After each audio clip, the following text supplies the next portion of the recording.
কিছু কিছু মানুষ আছে যারা কিন্তু সারা বছর পড়াশোনা করে, আর কিছু কিছু মানুষ আছে ঠিক আমার মতন রুটিন পাবে তারপরেই কিন্তু পড়তে বসবে।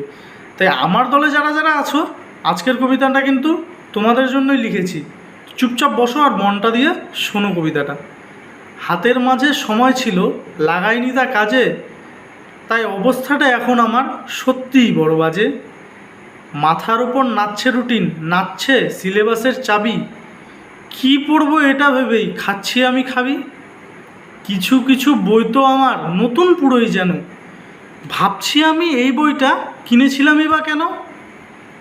বাবার বকা মায়ের খোঁটা চলছে ভীষণ জোরে, কিন্তু তাদের কি করে বোঝাবো এত বড় সিলেবাস শেষ করবই বা কী করে।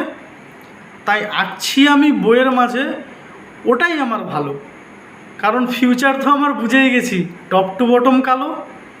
কিন্তু এবার ভেবেছিলাম মারবো না আর ফাঁকি, কিন্তু এখন দেখছি সিলেবাসের 90 ভাগই বাকি।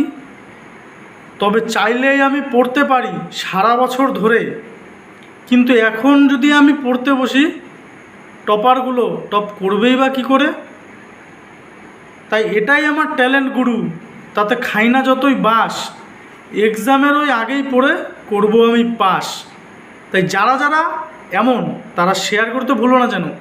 আর তোমার পরীক্ষা পড়তে বসবে, না না শেয়ার করো তুমি আগে, জানি তুমি পড়তে বসবে না, ঢপ দিচ্ছ আমাকে।